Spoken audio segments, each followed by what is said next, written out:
بەڕێزان سڵاو بەختەوەرم لە چوارچەوەی پرۆگرامی بە کوردی جارێکتر بە یەکگەشتنەوە لە میانەی ئەڵقەی ئەم جارەی پرۆگرامی بە کوردیدا هەوڵ دەدەین گفتوگۆ بکەین لە سەر مژاری ئاینی چاک و زمانی پاک بۆ مەبەستەش کۆمەڵێ پرسیار لە سەر ئەم مژارە دێتە ئاراوە ئەوش ئەوەیە ئایا پێگەی زمانی پاک چیە لە ئایندا؟ ئایا کاریگەری وشەی پاک چییە لە پێکەوە ژیانی مرۆییدا؟ ئێمە چۆن بتوانین کەلتوری کوردەواریمان بەسکەینەوە بۆ ئاستی کەلتوری پێشکەوتوی سەردەم و هەروەها چۆن بتوانین کەلتوری ئاینیمان پاک بکەینەوە لە وشە و دەستەواژەی ناشرین. بۆ تاوتێکردنی ئەم بابەتە لەگەڵ زۆر بەڕێز مامۆستا عەبدوڕەحمان سیدیق لەو بارەوە گفتوگۆ دەکەین. مامۆستا سڵاو جەنابەت بێ. سپاس. هەڵبەت بینانی بەڕێز ئێمە کۆمەڵێک میوانی بەڕێز لە ستودیۆ لەگەڵمان ئامادەیان هەیە کە بە پرسیار و سەرنجەکانیان بەشداری دەکەن لەگەڵ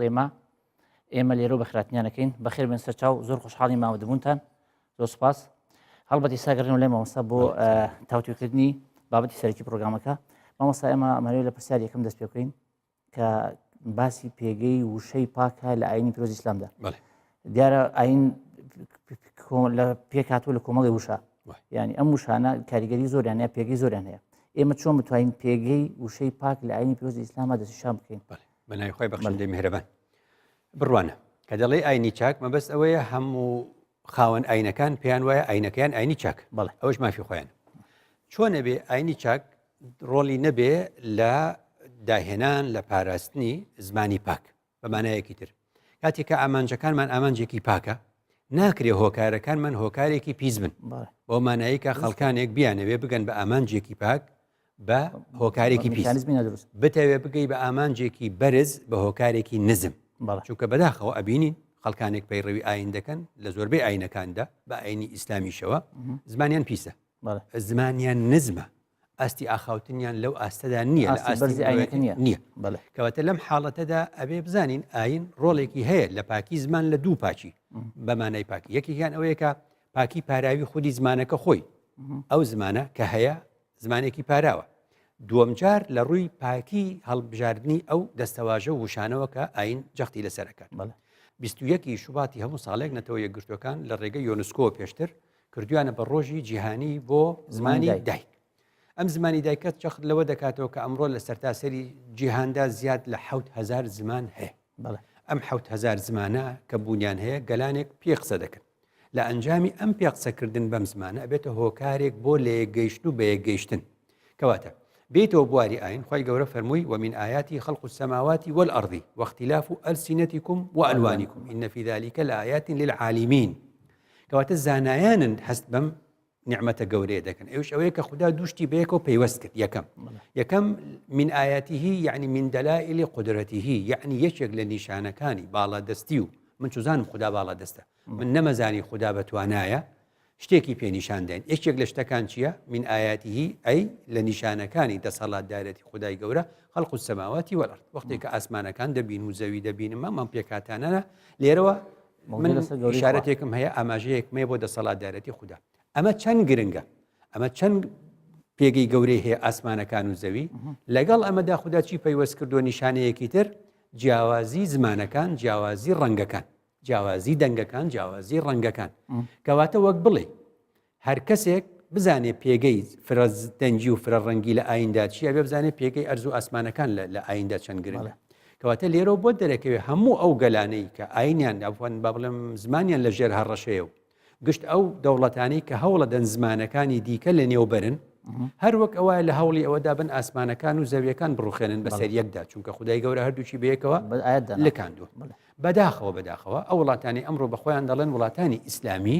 یەکێکن لە پێشەنگی ئەو وڵاتانی هەوڵ دەدەن کەلتوری گەلانی دیکە بتوێنەوە. هەر لەبەر ئەوەشە ئەم ڕۆژە کە تیایدا پێوترێ ڕۆژی جیهانی زمانی دایک بەداخەوە بەهۆی کارەساتێکە کە وڵاتێکی ئیسلامی خوڵقاندوویەتی. دوای ئەوەی کەوا هندستان پێگوترا نیمچە دوورگەی هندستانیش بوو بە ملیۆنەها خەڵکی هندۆس و کۆڵێ بوزی و لە هەمان کاتدا موسڵمان بەیەکەوە بوون. ئەو بوو دوای ئەوە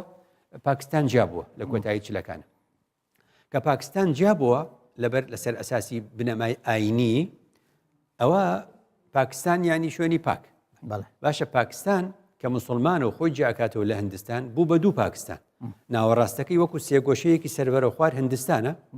ئەو لای ڕۆژئاوای بریتە لە پاکستانی ڕۆژئاوا ئەو لای پێیان گوت پاکستانی ڕۆژهەڵات باش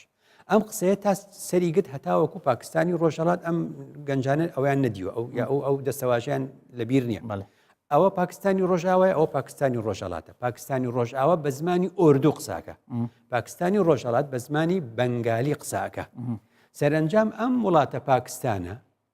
کاوای وڵاتیشی مسلمان نشینە و سەتاسەتی مسلمانە هات زمانی ئۆردوی خۆی فەرز کرد بەسەر بەنگالەکانیشە لەو سەر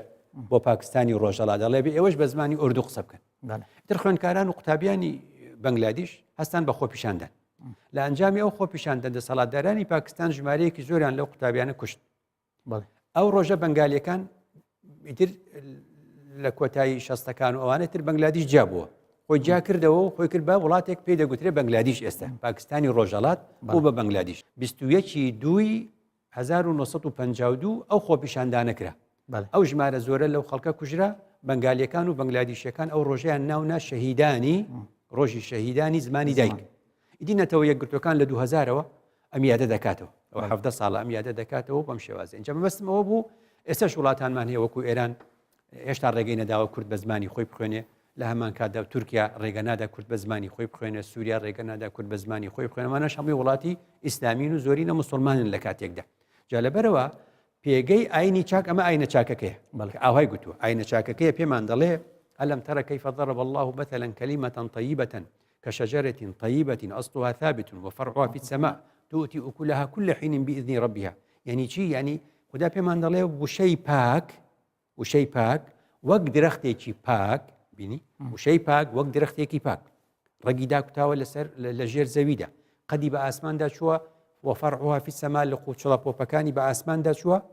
ئەمە هەمووی نیشانەی تۆیەکە کە پێی دەگوترێت تۆوی پاک درەختی پاک لە هەمان کاتدا تؤتی ئوکولەها كل حین بإذن ربها یعنی بەرێکی پاکی هەیە بەرێکی چاکی هەیە نەک لە یەک وەرزە لە هەموو وەرزەکاندا کەواتەمە پێمان دەڵێ وشەی چاک وشەی پاک بەم شێوازە دەبێت بۆیە خوددا داوامان لێ دەکا فەرمێ وقولوا للناس حسنا يعني ناس يعني لەگەڵ هەموو کەسا بێ زمانمان پاک بێ وقل لعبادي يقولوا التي هي أحسن نەک پاکتریش بێ چاکتریش بێ وهدوء إلى الطيب من القول يعني إذا بارد نبتو خير بكي تشيكي پیغمبر فرمي الكلمة الطيبة صدقة وشي باك وشي چاك بخشينوا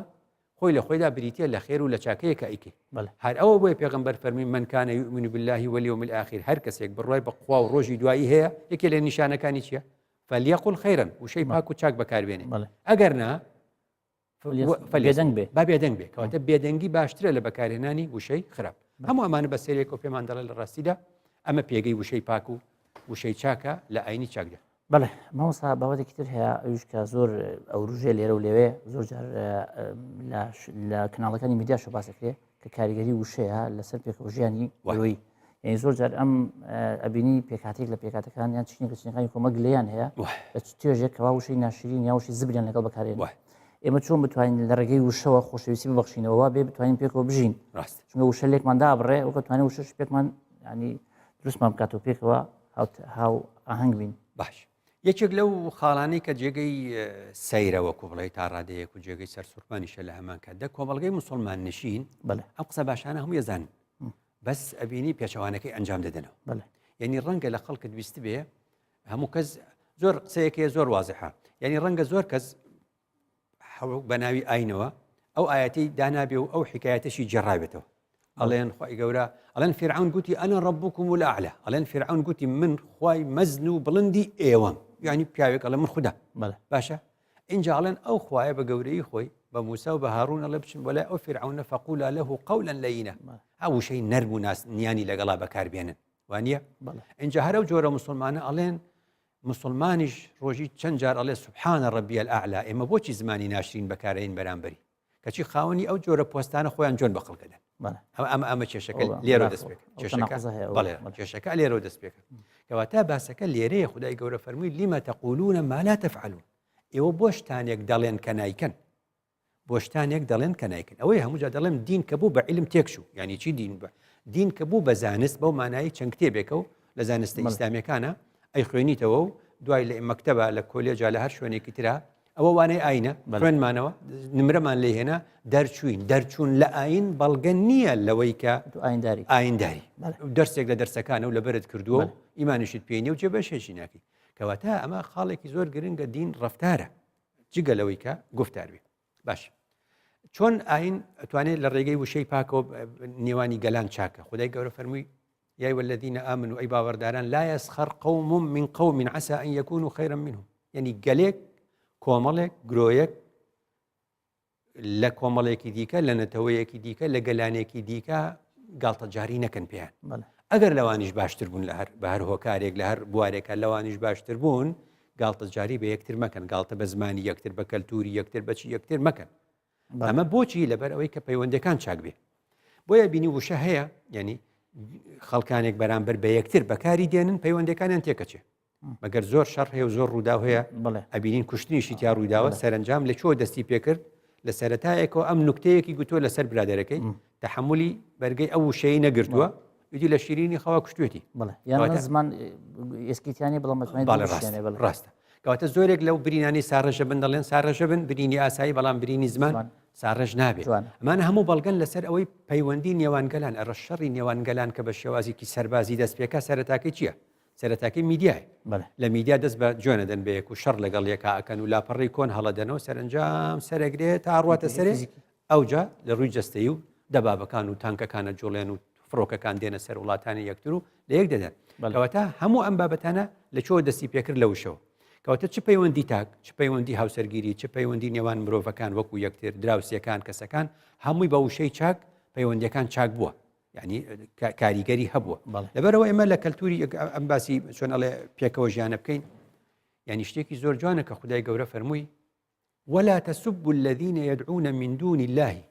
فيسبوا الله عدوا بغير علم يعني خدا پێمان دەڵێ خەڵکانێک دەبینی لەوێ بەردێکی داناوە ئەی پەرستێ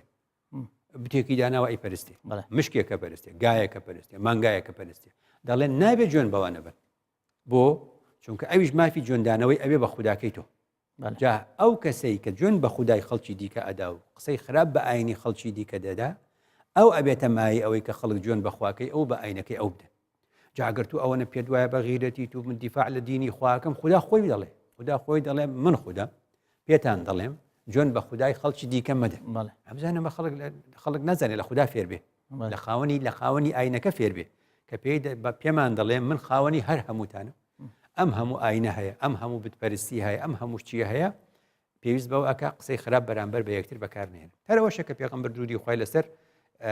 یەکێک لەو مافانی من لەسەر تۆ هەمە تۆ لەسەر من ئێمە لەسەر یەکتر هەمانە بانکردنی یەکەم مناداتی یەکتر بەچی بئەحەب الئەسمائی ئیلەیهی هەر لە خۆی خەڵک ناوێکت لێنێ تو ئەو ناوت پێ ناخۆش مافی خۆتە بڵێ من بەم ناوە بانگم مەکەن وانە ئەبێ بەو ناوە بانگی یەکتر بکەین کە خۆت ڕازیت تۆ ئەڵێ بن پێم بڵێن فلان ئەوشەڵە بە من بڵێن فلانێک بەم شێوازە بانگم بکەن کەواتە ئەویش مافێکی خۆمانە لەبەرەوە ئەمە هەمووی پەیوەندێک تاکەکان لە ئاستی یەکتردا پەیوەندەکانتر لە ئاستی ئەوەی کەوتم لا يسخر قوم من قوم سەب بەردەوام پەیوەندی نێوان ئێمە و مەسەلەن عەرەب تەواو نییە بۆچی چونکە عەرەبەکان هاتوون فەرمودەی درۆیان دروست کردووە فەرمودەی درۆیان دروست کردو گوتیانە پێغەمبەر فەرموویەتی گوایە أحب العرب لثلاث عربتان خوش بيو لبر سيشت لأني عربي چونك من عربم والقرآن عربي قرآن عربية ولسان أهل الجنة عربي درو لسر درو أما كاريگري أبي لسر تيكداني بيونده كان بو چونك تو لو حالته دا نتويك الظالك بسر نتويك دي كده وانيا لكاتيك دا خداي قرواي نفرم وجعلناكم شعوبا وقبائل لتعارفوا إن أكرمكم عند الله أتقاكم عربي كردي فارسي تركي إنجليزي جابوني شاشيك نية چێ ئەتوانێت ڕێنمایەکانی خوددا جێبەجێ بکە وەکو خۆی لە نهێنی و لە ئاشکراییدا هەر ئەوەیە ئەبینی مەسەلەن سەردەمانێک فارسەکان گاڵتیان بە زمانی ئێمە کردووە تورکەکان نوکتیان لەسەر ئێمە گوتووە عەرەب نوکتەی لەسەر ئێمە گوتووە خەڵکێکی ئێمەش نوکتەی لەسەر ئەمانە هەمووی خوددا جێی ڕەزامەندی خوددا نییە بەکارهێنانی زمان بەکارهێنانی وشەی ناشرین بۆ تێکدانی پەیوەندی نێوان مرۆڤەکان جا بێمەوە سەر بابەتەکە بە کۆتاییەکە ئەوە بڵێم ئێمەی کورد باشین لە چاونەتەوەکانی دیکەوە لەبەر ئەوەی کە لە کاتێکدا وڵاتێکی وەکو جەزائر خەڵکێکی لێ بە ناوی ئەمازیغ مافی ئەویان ناداتێ بە زمانی خۆیان قسە بکەن لە کاتێکا جەزائر وڵاتی ملیۆن شەهیدە و مەشهورە بە دینداری باشە وڵاتێکی وەکو کۆماری ئیسلامی ئێران هێشتا ڕێگەی نەداوە خەڵک بە کوردی بخوێنێ یا بە زمانەکانی تر یا تورکیا ڕێگەی نەداوە بە هەمان شێوە وانە سووریاش ڕێگەی نەدا و عێراقیش پاش ئەو هەموو ساڵە اینجا ئێمە بەو خەبات و خوێن ڕشتن و شەهیددانە اینجا گەشتوین بە ئەمڕۆ باشە بەڵام تۆ بڕوانە لە هەمان کاتدا ئەوە کوردستان یاسای زمانەکان ئێمە یاسایەکمانێت لە پەرلەمانی کوردستان 2014 دەرچووە یاسای ژمارە 6 ساڵی 2014 یاسای ژمارە 6 ساڵی 2014 یاسای زمانەکان لە هەرێمی کوردستان یاسای زمانە فەرمیەکان لە هەرێمی کوردستان ئەم کوردستانە بەم بچووکیەی خۆی لە ڕووی ڕووبەرەوە لەو یاسایەدا ئەڵێ 5 زمان فەرمین لە هەرێمی کوردستان زمانی کوردی زمانی عەرەبی زمانی تورکمانی زمانی سریانی زمانی ئەرمەنی ئەمە هەر لەوێدا جارێکی تر لە یاسای پێکاتەکانی ژمارە 5 ساڵی 2015 ئاماژەکە بە ئازادی و بە فەرمیبوونی 8 ئاین لە هەرێمی کوردستاندا دیارە و ئاینانەش هەرە بە زمانی خۆیان ئاینی خۆیان ئەنجام دەدەن کەواتە زیاد لە 5 زمانیش لە هەرێمی کوردستاندا کاری پێدەکرێت ئەمە خۆی لە خۆیدا ئەوە دەسەلمێنێ ئێمەی کورد وەک پێمان ناخۆش و خەڵک گاڵتە بە زمانی ئێمە بکە یاخود قەدەغی زمانی ئێمە بکە ئەوە ئێمە ئەو ئەزبوونە دووبارە نەکەین بڵێ مامۆستا خەڵکی تر هەیە کە ئەوش زۆر جار ئێمە گلەیمان هەیە لێرە و لەوێ باسی وەکەین کە ئێمە بەدەست کللتوری دواکەوتوی کوردیەوە یاخود هەندێک لە کللتوری داکەوتی کوردی گرمان خواردووە ئێمە لە کوردستانە بڕاستی چۆن بتوانین کۆمەلگای کوردی ئاستی بەرزکەینەوە بۆ ئاستی کللتوری پێشکەوتوی سەردەم وای لە بکەین کە ئەیە بتوانین ئەین کللتورەکەمان خزمەتمان بکات خزمەت بە داهاتوشمان بکات بۆی نەبێت لەم پەلە پێشمان خاڵی زۆر سەرەکی لە مەسلەی پاکردنەوەی کەلتوری کوردی بریتە لە خاڵی زۆر یەکەم ئەتوانم بڵێم ئەکەوێتە سەر ئەکادیمیای کوردی ئەکادیمیای کوردی مانەیە بە پێی یاسا لە هەرێمی کوردستاندا کار دەکاو سەر بە ئەنجومەنی وەزیرانەوە بزانم ئەرکی لە پێشینەی ئەوەیە کە زمان پاکاتەوە تۆ وڵاتێکی وەکو فەڕەنسا هەیە لە 1630 تقریبا ئەکادیمیای فەڕەنسی هەیە یعنی ئەوان بیر بە نمونەی وڵاتان بۆ بێنەوە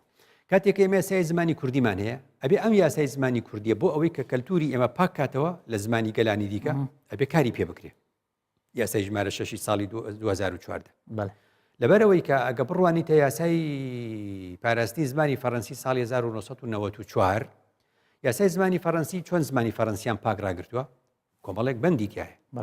ئەڵێ پێویستە هەموو چۆنەڵە لە 160 بەرنامەکانی تەلەڤیزیۆن ئەوروپی بن بۆ نمونە دەڵێ پێویست بەوە ئەکات چێشتخانە لە ڕووی کردو چێشتخانەی فەڕەنسی پارێزراوە یعنی فەڕەنسا ڕێگە نادا ماکدۆناڵد بچێت دەنێو بورجی ئیڤڵا چێشتخانە بکاتەوە یاخود لقێ بکاتەوە نابێت چونکە چێشتخانەیەکی ئەمریکی چێتە ئەوێ یعنی ئێماڵین ئیمێل ئێمە ئاڵێن هاشتاگ بۆ نمونە یعنی فەڕەنسیەکان هەموو ئەو وشانش کەەوە ئەمڕۆ تەکنۆلۆژیا داهێناوە و لە ڕووی زمانی ئینگلیزی داهاتووە ئەوان هەموو ئەمانە ئەگۆڕن ینی ئەم وشانە هەموو یەکەنەوە زمانی فەڕەنسی وەکو ئێماڵین ئیمێل ئەوان وا ناڵێنەوە ئەوان مەسەلەن هاشتاگڵن ئەیکەنەوە بە فەڕەنسی جارێکی تر بڕۆ بۆ وڵاتێکی وەکو چین مەسەلەن 22,000 کۆمپانیای بیانی تایە بە ناوی جیاواز ئەڵێ بێن ناوتان لە مەدام لە چینە ئیشەکەن بێن ناوتان ببێ بە وشەگەلێک کە لە زمانی چینی وەرگیران بۆی زمانەکەمان تێک نەچی ئێمە لە هەرێمی کوردستانە زیاتر لە 30,000 کۆمپانیای بیانیمان هەیە ئەم 30,000 کۆمپانیای نزیکەی 1500یان تورکە سەتا نزیکی 44 ئەوەندە ینی تورکیە دوای ئەو ئێرانەکان دێ دوای ئەو لوبنانەکان و کوێتەکان و ئەوانە ئەمانە هەمووی خەڵکی خۆیانیان لەگەڵە وانە ئێمە لە هەرێمی کوردستانە ژمارەیەک یەکجار زۆر زانکۆی ئەهلیمان هەیە ئەوجا لە پاڵ ئەوە کۆمەڵێک قوتابخانەی بنەڕەتی و دواناوەندی و ئامادەی نێودەوڵەتیمانێوانش هەر بە زمانی دیکە دەخوێن هەموو ئەمانە ورد زمانەکەی تۆ تووشی کێشە ئابێ لە تابلۆکانی ئەوەش هەر بە هەمان شێوەیە کەواتە هەموو ئەم بابەتانە ینی لە ڕووی زاراوە ینی بڕۆنە کەنەدا ینی هەرێمێکی تیا وەکو ئێمە کیوبیک هەموو کەنەدا بە ئینگلیزی قساکەن بەڵام کیوبیک بە فەڕەنسی قساکە ئەو کیوبیکە ئەگەر ئەو ئاوارانی کە ئەچن بۆ کەنەدا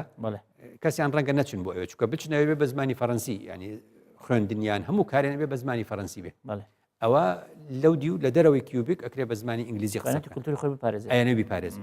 هەتا ئەمریکەکان لەبەرەوەی نەتەوەیەکن بخڵی گەلێکی دیاریکراونین لەسەر تاسەری دنیا و بەم ڕۆژگارە خەڵکە چێ بۆ ئەمریکا ئەچێ بۆ ئەمریکا لەبەرەوە ئەوانش ئێستاکە گروپیان دروست کردو گروپی US English مەسەن گروپیەکەی بەو ناوە گروپی ئینگلیزی ئەمریکا US English ئەمریکی بەڵێ ئەیانەوێ ئینگلیزی ئەمریکی لەکنەی ئەمریکی ئاخاوتنی ئەمریکی شێوەزاری ئینگلیزی ئەمریکی تێک نەچێ چونکە خەڵک لە ئەفریقیاوە دێ خەڵک لە وڵاتە عەرەبیەکانەوە دێ هەموو ئەمانە لە خەمی پاراستنیە یعنی وڵاتێکی تر وەکو ئیمارات بۆ نمونە یاسای پاراستنی زمانی عەرەبی دەرکردو لە 2006 لە 2006 ئەڵێ بۆ ئەڵێ لەبەرەوەی ژمارەیەکی یەکجار زۆری بیانی لە ئیماراتن ئەڵێن بە پلەی یەکەم لە ناو ئیماراتە خەڵک بە ئینگلیزی قساکە زمانی یەکەم دووەم دوای ئەو هندیە سێم ئوردووە چوارەم عەرەبیە چوارەم عەرەبیە وەتە چوارەم کەواتە ئێمەش لە بەردەمی ئەم حاڵەتین پێویستیمان بە پاکردنەوە و پاراوکردنی بەسەلەن زمانی خۆمانە جا لەبەرەوە ئەمە لەو ڕووی لە ڕووی تریشەوە لە ڕووی چۆنەڵێ ئاینی و لە ڕووی نەتەوەیەوە زۆر گرنگە یعنی ئێمە وەختی قەسیدەی بوردە لە مەدحی پێغەمبەرا کراوە مەحوی هاتووە بەحری نووری داناوە ناوی ناوە کوردیە لە بەرامبەری بوردە گوتێتی منش ئەم کوردیم دانە لە ڕیزی ئەو قەسائیدانەی کە مەدحەکەن مەسەلەن سەنای خوددا کراوە و سایشی خوددا کراوە بە هەموو زمانەکان حاجی قادری کۆیی دێ بە ڕەحمەت بێڵێ معلومە بۆچی حاجی مەدحت دەکا بە کوردی تا کەس نەڵێن بە کوردی نەکراوە مەدحی باری بۆی کەس نەڵێ ڕۆژە لە ڕۆژان هەموو گەلان سایشی خوددایان کرد بە هەموو زمانێک جگە لە کوردی وا من بە کوردی کرد نەوبەهار ئەحمەدی خانی دێ بۆ مناڵان شتێکی وادانی عەقیدەی کوردیە پێش سەدان ساڵ ئەحمەدی خانی دێ شتێکی لەو جۆرە ئەنجامەدا مەولەوی دێ عەقیدەی مەرزیە دائەنێ بۆ ئەوەی کەوا ئەم بابەتە کوردیانە چۆن ئەڵێ ون نەبنەوە هەر جارێکی تر ئەوە بینیتەوە کە مەولانە تاکیدی لێکاتەوە لەسەر مەسەلەی زمان مەولانەی ڕۆمی بە ڕەحمەت بێ فەرمێ وەختی تۆ دەکەویتە نێو کەسانێک کە لە زمانی تۆ نازانن یان تێناگەن ئەو کاتە تۆ هەزار دەنگیشت هەبێ سوودت نییە کەس دێت تێناگەن کەواتە تۆ دەنگت هەیە بە کوردی قساکەی ئەوش بە ئینگلیزی قساکە ئەو دەنگی تۆش دەنگ بەڵام زمانتان نییە زمانی هاوبەشمان نییە وەسیلەیەکمان نییە بۆ لێ گەیشتن هەموو ئەمانە پێمان دەڵێ لە پێناوی پاراستنی زمانی خۆمان لە پێناوی ئەوەی کە زمانمان پاراو بێ و زمانمان پاک بێ بە هەمان شێوە بێمەوە سەر پاکی جگە لە زاراوە پاکی ئاخاوتن پاکی ئاخاوتن زمانێکی زۆر ناسکە بەو مانایی هەوڵ پێین وشەگەلێکی وا هەڵبژێرین کە پەیوەندەکانمان تونند و تۆڵکە چونکە دەڵێن ئەو وشانەی کە هەڵی دەبژێرین گزارش لە ناخی خۆمان دەکەن هەر کەسی وشەی جوانی بەکارهێنا ناخی جوانە خراپ بەمانەیەکی تر دەڵێن چێشت دەبەخشێ بە خەڵک چێ دەتوانێت پارە بە خەڵک ببەشێت دەوڵەمەنێکی چاک چونکە لێی زیادە کەواتە دەڵێن هەر کەس لەو شتە دەبەخشێ کە لێی زیادە هەر کەس لەو شتە دەبەخشێ کە لێی زیادە ئەوەی وشەی جوان دەبەخشێ وشەی جوانی لێ زیادە ئەوەی جوێن دەدا و وشەی ناشرین دەبەخشێ وشەی ناشرینی زۆرە ئەوەندەی زۆر لێ دەبەخشێ ئەوەی تیا دەرەچێت ڕاست بەڵێ مامۆستا دێن لەسەر کۆتا ینی پرسیار کە لە مژاری ئەمجاری بەرنامەکە ئەوش پەیوەندی بە ئاینەوەیە وشەی پاک لە ئایندا زۆرجار ئێمە بینینمەوە هەندێک لە مامۆستایانی ئاینی هەندێک لە بانخوازان وشەی زۆر تون بەکارێنن بەمر بە یەکتر یان بەمر بە چینێک یان بەرامبەر بە ئاینێک و پێکاتێکی تر ئێمە چۆن بتوانین ئاینی ئیسلام پاکەینەوە چ لە میدیا چ لە سەر مینبەرەکان چ لە شوێنە گشتەکانە لە موشانەی کەوا بێت هۆی بریندارکردنی بەرامبەر بەداخەوە دەبواە ینی ئەو کەسانی کە ئاین خوازن ئەو کەسانی کە کارەکەن لە بواری ئاینەکە کەسانێک بوو زمانیان پاک بواە لە ڕاستیدا چونکە ئەوە خوددایە کە قورئانی بۆ ناردین و بە زمانێکی پاک ئەوەش پێغەمبەر درودی و خوای لەسەر بە هەمان شێوە جا لێک تێنەگەیشتن یا بە معنەیەکتر بڵێم تێنەگەیشتنێکی هەندێک لە بواری کارمەندان یا با بڵێم کارکەران یا بانخوازانی بواری ئاینی تێنەگەیشتنێکیان لە خودی قورئان هەیە چۆن تێگەشتیان لە خودی قورئان هەیە بۆ مانە با نمونەیەک باسکەم نمونەیە باسکە بەڵێ تۆڵی وشەی باش و زمانی پاک و ئەوانە یعنی ئەبێ وریابین قورئان تێگەیشتن زۆر وردە یعنی چۆن یعنی دڵنیان خوددا ئەوێ سەرنجی ئێمە ڕاکێشێ بە وشەی پاک وانە ئەڵێن ئەی باشەوە بۆچی خوددا گوتوێتی دەربارەی کەسانێک خوا لە قورئانە فەرمیوێتی فمەثله كمثل الكلب إن تحمل عليه يلهث أو تتركه ئەڵێن کاکە من بە فڵانە کەسم وتووە سەگ ئەجا خوا وای پێوتووە ناوانە و درویەکی گەورەیە خواوای نەگوتووە ئەڵێ مەثەل گەر بڵێم ئەو پەرداخە وەک ئەو پەرداخەیە ئەوە یەکسانکردنیانە بە یەکتر قورئان دوو دەستەواژی جیاوازی تایە یعنی ئەڵێ فی مەوجین کەلجیبالی شەپۆلەکان وەک چیانی وەک یعنی بەس بچیە هەمان شێوە وەرەگرێ وەک ئەوە وەردەتین کەدیهان وانە یا هەمان شت ئەبینی بەلەم و سەفین و کەشتەکان لە بەحراکە ئەڕۆن وانە وله الجواری المنشآت كالأعلام يعني الجواری كالأعلام وكاتا أو كشتيانا دووبارە شێوازی چاوەرەگرن کەوا چادرەکانیان هەڵداوە ئەمە کە پێوترێ کافی تەشبیه ئەوانەی تر مەثەل چی یعنی ئەو کەسە نابێ بەوە ئەڵێن بڕۆ ئەو بخوێنەوە ئەو دیراسەکە تا پێت بزانی بۆچی وا خودداوای فەرمووە خەڵکانێکن تێر نابن بۆ نمونە خوددا ئەمان جێڕێتەوە بۆ نمونەیەکی تر ناڵێ ئەو سەگە ئەڵێ بڕۆن سێری ژیانی سەگن سەگ یعنی چی ئین تەحمیل عەلەیه یەلهەث ئەو تەترکه یەلهەث تەحمیل نەکش باریکەی بارکردن یعنی حەملە یعنی چۆن ئەڵێ ڕاونان ئەڵێ سەگ ئەگەر ڕاویشینەی هەر زمانی بستێ دەرچووە ئەگەر لێشی گەڕێی دانیشتبێ هەر زمانی دەرچووە من دێمە بێ دیراسی ئەمە بکەم دیراسی ئەماکەم ئەمە بۆچی وایە حاڵەتەکەی ئەچمە لای ڤێتێرنێری ئەچمە لای پزیشکانی توبەیتەری پێم ئەڵێن پلەی گەرمای مرۆڤ لە حاڵەتی ئاسایی 38 پلێ ئەڵێن لە حاڵەتی ئاسایی پلەی گەرمای سەگ 38.6 ئەڵێن ئێمە لە ڕێگەی ڕژاندنی ئارەقەوە پلەی گەرمای خۆمان ئەپارێزین ئەڵێن سەگ ناتوانێت ڕژێنەری ئارەقی نییە چۆن ئەتوانێت پلەی گەرمای لەشی دابەزێنێ لە ڕێگەی دەرهێنانی زمانیەوە هەندێک لە ژێرپێشی ئەتوانێت گۆشتەکانی ژێرپێی ئەتوانێت هەندێک لە گەرماکەی هاوسەنگ کاتەوە لەگەڵ زمانی کەواتە دەرهێنانی زمان چڕاوت نێن و چ لە ئیسراحەتا بێ هەر زمانی بستێ دەرچوو بێ نیشانەی ماندووبوونە خدا پێمان دەڵێ خەڵکانێک تێر نابن دەوڵە من بێ تێر نابێ هەژار بێ هەر تێر نابێ هەر هەڵپەی دێ و هەڵپەی دێ ئەم نمونەیەمان بەو نمونەیە بۆ دێنێتەوە نە ئەم ئینسانە وەکو سەگ وایە ئەو ئەم چاڵێ ئین ئەوهەنە البیوتی لە بەیت العنکەبوت بچین بۆ عنکەبوت دراسی عنکەبوت کەم زین ئەم شتە بۆ وەک ئەوە وجه التشبيه بەڵێ کردەوەکانی خوا فەرمێ خەڵکانێک تەوراتمان بۆ ناردن هەڵ ئیشان پێ نەکرد فمثلهم كمثل الحمار يحمل أسفارا ئەڵێ چۆن کۆمەڵێک کتێبی باش لە سەر جۆدرێژێکدا بنەی سوودی لێ نابینی کوردیش ئەڵێ کەر بارەکەی لە تفەنگیش بێ گورکەرەی خوا پەندی کوردی بۆ یعنی ناتوانێت بەکاری بێنی خۆمە هەر بۆ تەورات نەوتراوە ئەو کەسانەی کە خوددا قورئانیشی بۆ ناردن قورئان لەبەر دەکەن و ناشزانن بەکاری بێن هەر هەمان نمونێ گشت ئەو کەسانەی کە علمێکیان پێ و علمەکەیان بەکار ناهێنن هەر هەمان نمونە دەیانگرێتەوە مامۆستا بەردەوام دەبین لە گفتوگۆکەمان بەڵام دوای ناوبڕێ بینایی بەڕێز بەردەوام دەبین لا گفتوگۆکەمان بەڵام دوای ناوبڕێک وەگەڕێنەوە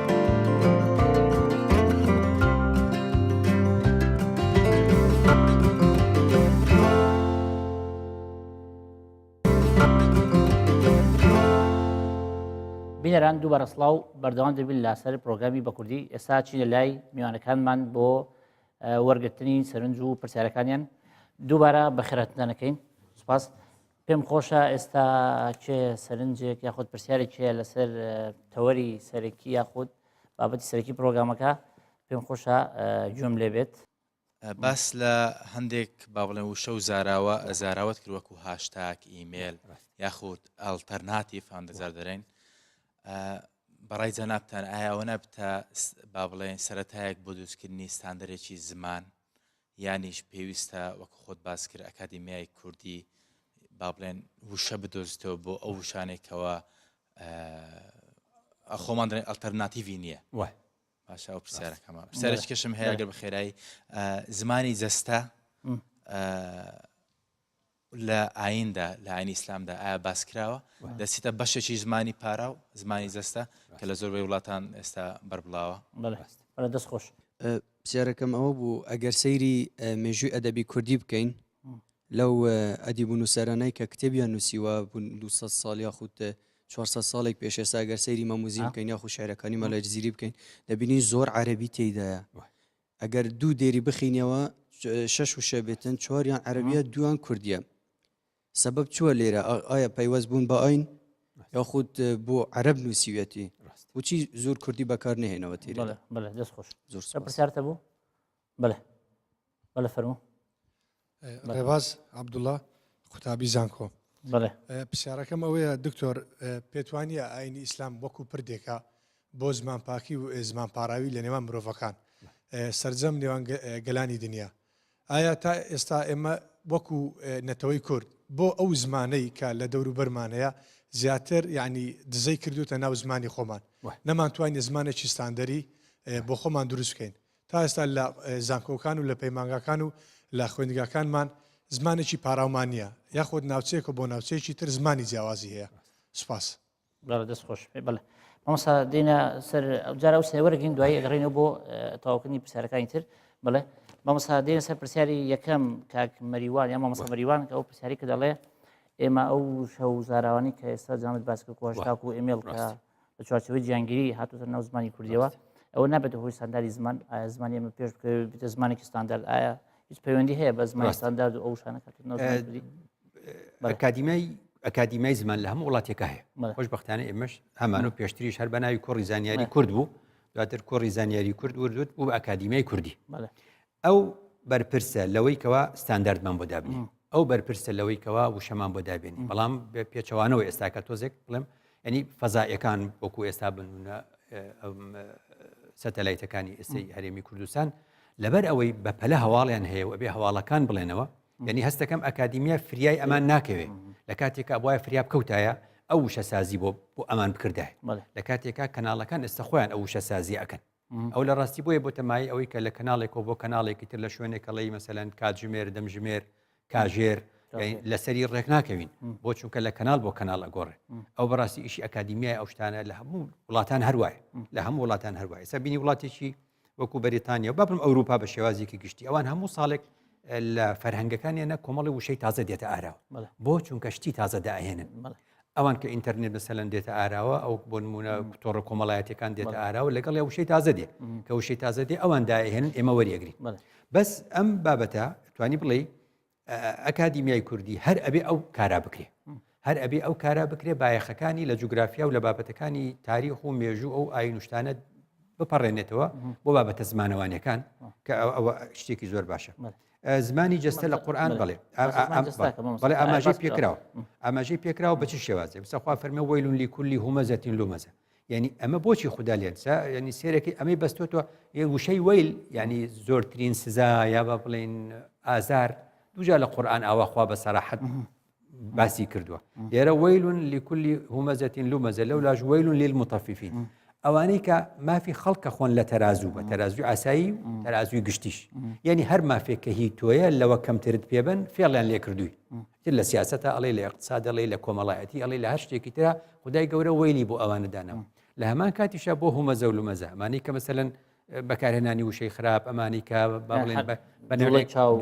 بە جوڵەی چاو بۆیە خوا فەرمی یعلم خائینەتە الأعیون یعنی تو من لەگەڵ تۆ قساکەم ئاوایەک لێکەم ئەمە پێغەمبەر نەیکردو گوتوێتی ئەمە پێوترێ خائینەتە الأعیون بەینی بە معنایەکی تر خیانەتکردن بە جەستە فێڵەوەی تەنیشتمانەکەین فێڵەوەی پشتمانەکەین بە ئیشارەتی قسەیەکی بەسەراتی ئەپەڕێنین ئەمانە ئەبینی ئەو دوو شوێنەیە خودای گەورە ئەمەی بەیەکەوە بەستۆت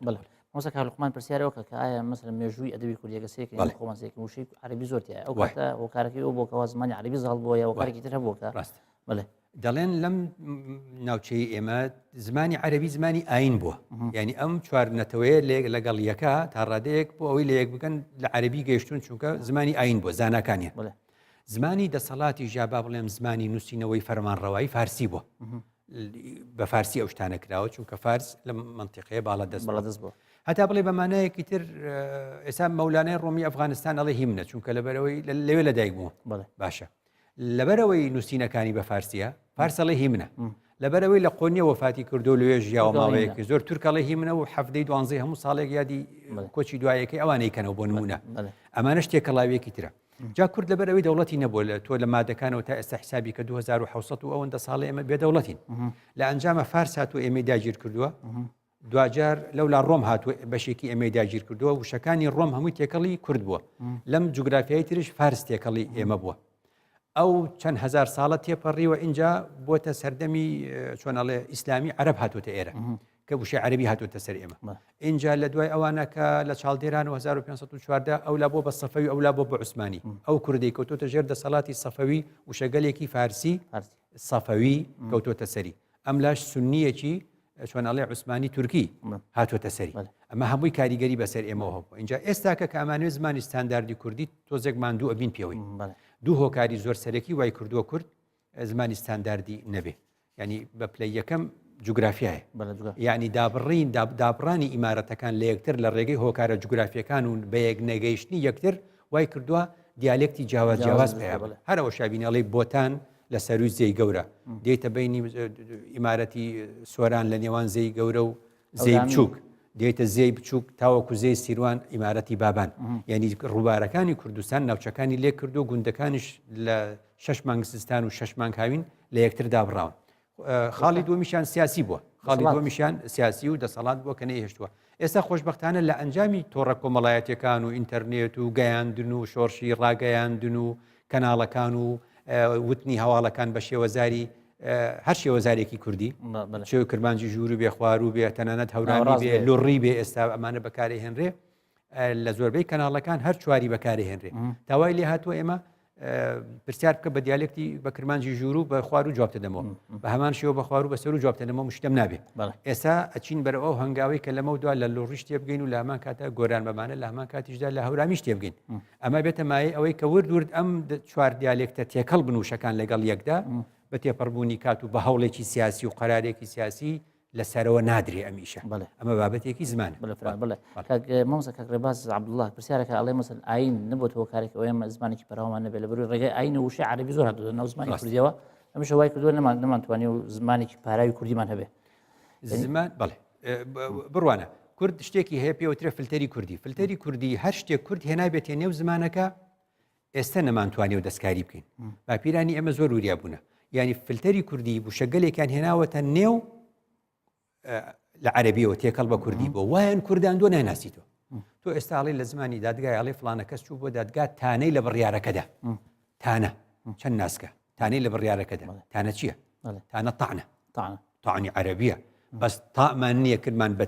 تائی ناسکمان کردەوە عین لە زمانی کوردی نییە کردمان بە پیتی ئەلف و بزوێن بە مانایەکی تر کردمان بە تانەی لێدا ئەڵێ ئەو شتە تاقیب بکەرەوە تاقیب بکەرەوە تعقیبە تعقیبی بکە بە دوواداچوونی بۆ بکە عینمان نییە و ئەوەمان نییە بوو بە تاقیکردنەوە سندوق ئەبوو شەیەکی زۆر قورسی ئەوەیە بە شێوەزاری لای خۆمان دەڵێن ئەو شتە بخەرە سنووقەکەەوە ئەڵێ شتە بخەرە سنووقەکەەوە هیچ عەرەبێ نازانێت سنووق یعنی سندوق ئەو پێویستیمان بەوەی پێویستمان بەوەی ئەو شەگەلەی کە دێتە نێو زاراوەکەی ئێمە ئەگەر نەمانتوانی جێگرەوەی بۆ بدۆزینەوە لایکەمە بێ سەر و جۆلایکی بە شێوازێ بشکێنین کە بیکەینەوە کوردی خاوەنەکەی ناسێت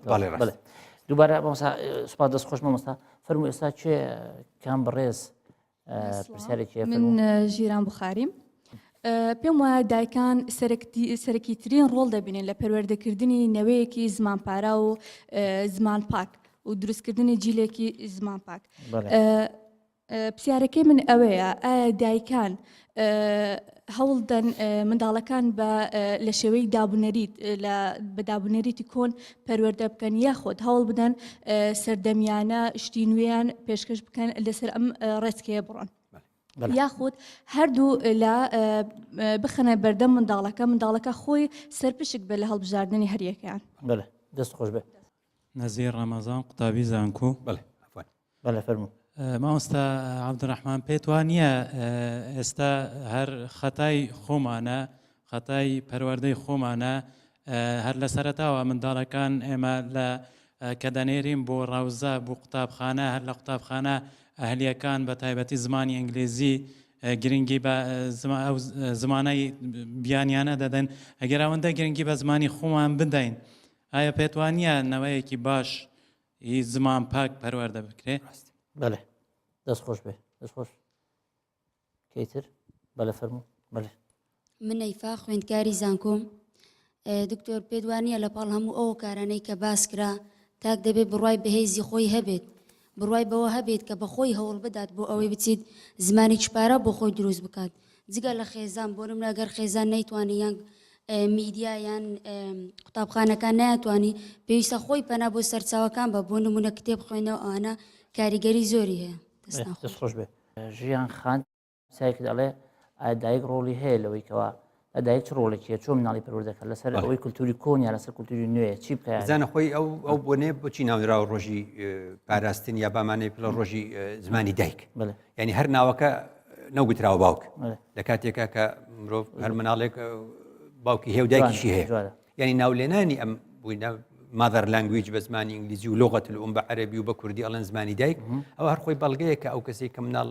زمانی لێ فێرە بێ دایکیتی پەیوەندی مناڵە زیاتر بە دایکەوە لەبەرەوە گرنگی ئەو بابەتەوە ناولێنانەکەی خۆی لە خۆیدا ئەو وەڵامی ئەوە دەداتەوە کە دایک چەند ڕۆڵی هەیە لەو مەسەلەیە لێرەوەیە گوتراوە یعنی دایک قوتابخانەیە دایک قوتابخانەیە بە مەرجێ دایکەکە خوێندەوار بێ وانە جە بەداخەوە بینی وڵاتی ئێمە ینی ژماری نەخوێندەواری هێشتا زۆرە وڵاتانی موسڵمان بە شێوازێکی سەرەکی ینی ڕێژەیەکی یەکجار زۆری نەخوێندەواری تێدایە لە کاتێکە ئەم ئومەتە لە دنیاە پێی گوتراوە ئیقرا لە قیامەتیشا پێوترێ ئیقرا کتابەکە ئومەتێک لە نێوان ئیقرا و ئیقرایە نەخوێندەواریشی زۆر زۆرە بەجارێک وانە کەواتە لێرەوە ئەگوترێ زۆر گرنگە کەوا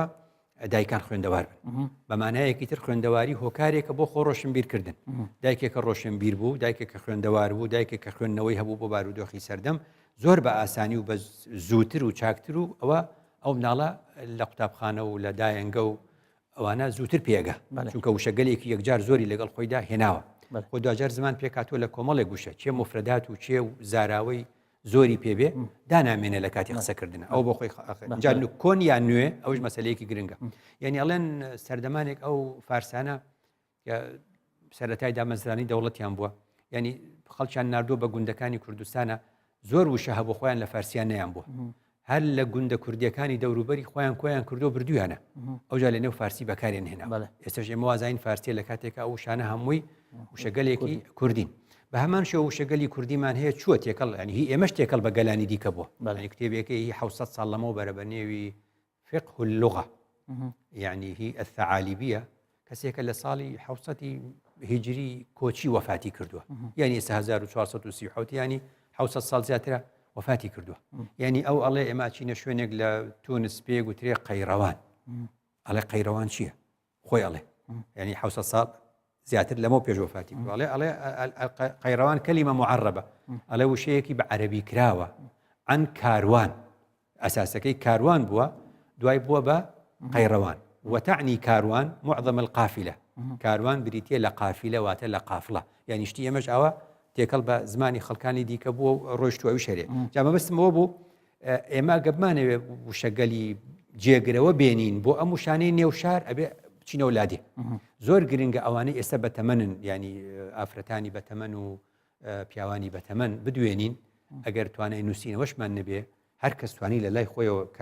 کاسێتی بۆ دابنێ سیدی بۆ دانێ مۆبایلی بۆ دانێ جۆ لەو بەتەمەنانە بگرن شتان پێڵن کۆفی ئەنان سکرتێری پێشووتری پێشی بانکیمۆن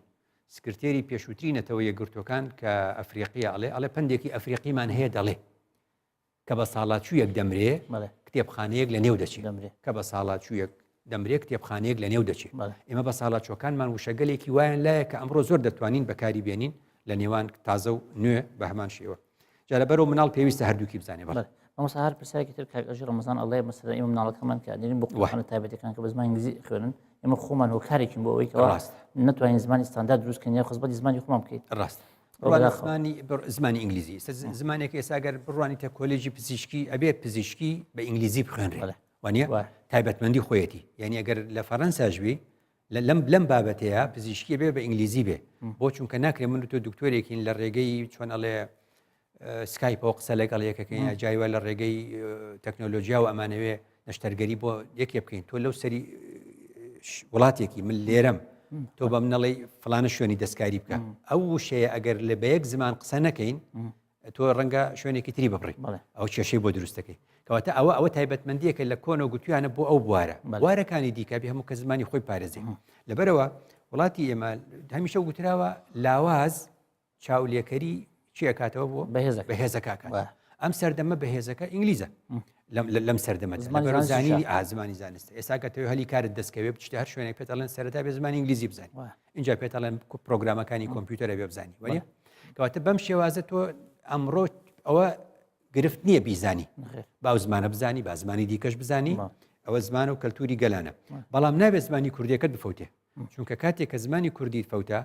لاواز بوو کاری پێنەکرا ئیشی پێنەکرا و کاتە تۆ لە ڕاستیدا کەلتور هۆکارێکمان بۆ کەلتور بریتێ لە زمان ینی کەلتوری گەلان لەگەڵ یەکدا دەگۆڕینەوە سەرەتاکەی زمانە هەل لە بەرەوە شوبینی یەوکو گوتم ئەو وڵاتانی دەورو بەرمان ینی هەموو کارێکت بۆکەن ڕێگەت پێدەن ئەندام پەرلەمانبی ڕێگەت پێدەن ڕەنگە وەزیربی بەڵام بە کوردی مەخوێنێ ئاڵە بە کوردی مەخوێن ئەو چێمانێت چکە دەزانن زمان بۆ کارێکە بۆ مانەوەی نەتەوە بڕپڕی پشتی نەتەوەیە بۆ ئێستاکە لە هەرێمی کوردستانە نزیکەی لە زانکۆ ئەهلەکانە ئێستاکە ئێستا ئمە نزیکەی بە 14 تا 15 زانکۆی ئەهلیمان هەیە یعنی 36,000 خوێندکاری تیا خوێنێ ینی ئەمە تۆ بێت بزانی ئەمانەوەی جا قوتابخانەکانی دیکە ئەو بە زمانی ئینگلیزی بە زمانی کوردی بخوێنی فەڕەنسی بە زمانی ئەڵمانی ئەمنەوەیە چۆن دروستە بێ زۆر گرنگە ئەبێ ئەگەداری بینجا لەبەرەوە ئەوە مەسلەیەکی گرنگە خوێنی باڵا پەروەردە خوێنی باڵا و پەروەردە بەڵێ ئەوە هەر پرسیارێکی تری کردووە ئەو خەخات وای فاڵێ ئێمە چۆن وا بکەین ئەگەر مەزانکۆکان بایەخ بە زمانی کوردی دەریا خۆت حکوومەت باوکی خۆمان باوەڕمان بە خۆمان ڕاست هەرە بە خۆمان بدەین زمانەکە فێربین ڕاست بەڵێ ئەمڕۆ کە قسەی تیادا دەکەین وەکو ڕۆژی جیهانی زمانی دایک راپۆرتێکم بینی تەلەڤیزیۆنی بەشی کوردی لە زانکۆی بەغدا بەشی کوردی دەزانکۆی لە بەڵا کۆلێجی زمانەکان کۆلێجی زمانەکان جا بەشی کوردی بەشی زمانی کوردی نزیکەی لە پۆلێکە هەر ئەوەندە 15 کەس ماوەتەوە بەڵێ ینی بەرپرسی ئێنەکە بە بڵێن سەرۆکی بەشەکە ئەڵێ ئەوەندە قوتابی ماوەتەوە لە بەغدا کە هاتوونە بۆ بەشی کوردی لە کاتێک ئاڵێ قونسوڵخانەکانی وڵاتانی دیکاڵە کەس لە بەشی ئەلمانی بێ ئاسانکاریان بۆی کردووە بەشەکە خۆ زانکۆکە زانکۆی حکوومەتە عێراقە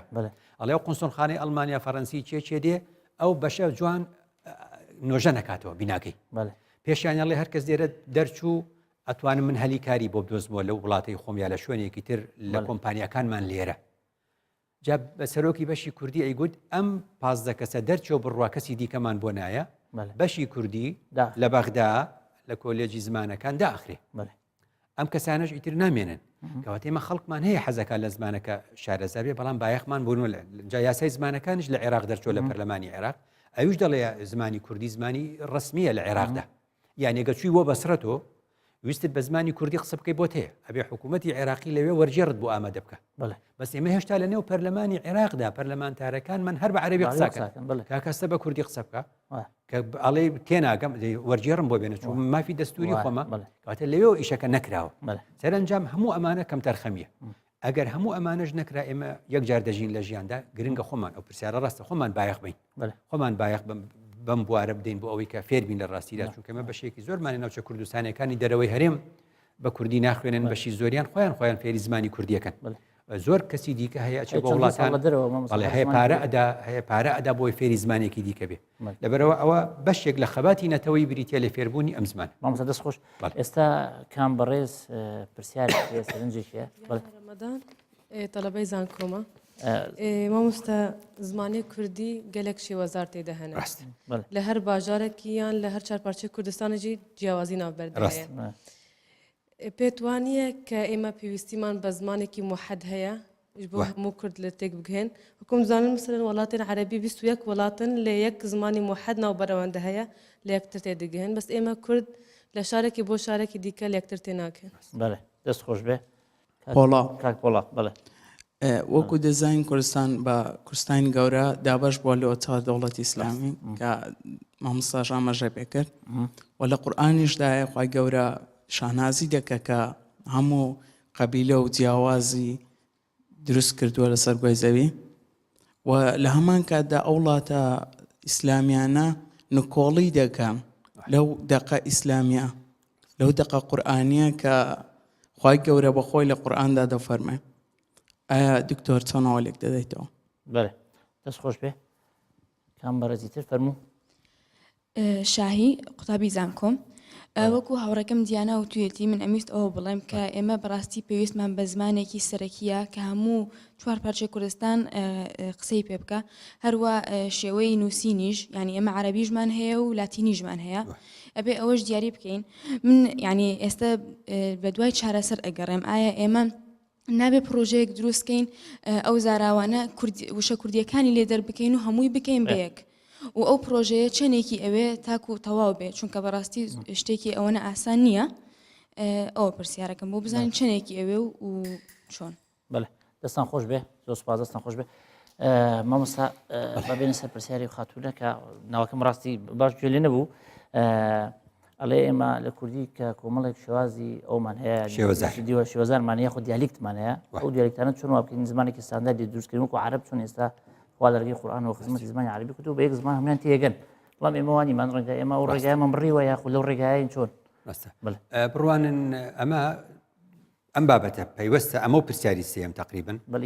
یەکن پەیوەستن بە بڕیاری سیاسی ئەمیان چۆن یعنی ئەگە بڕوانیتە بەریتانیا کاتێکاڵی بەریتانیا ئێرلندەی مەسەلەن باکوور و ئێرلندەی مەسەلەن باشوور و اینجا بڕۆ بۆ وێڵز و اینجا بڕۆ بۆ سکۆتلند و ینی جارێکی تر ئینگلتەرا یعنی ئەمانە هەموو بەیەکەوە شێوەزاریان زۆر جیاواز بووە ئەم ئینگلیزیەی کە ئێستا ئەمە ئەیبینین دوجار کە ئیمپراتۆریەتی بەریتانی دروستە بێ بە بڕیارێکی سیاسی لەوێ بڕیارەدەن شێوەزاری لەندەن بەسەر هەموو ئەم ئیمپراتۆریەتە پیادە بکرێ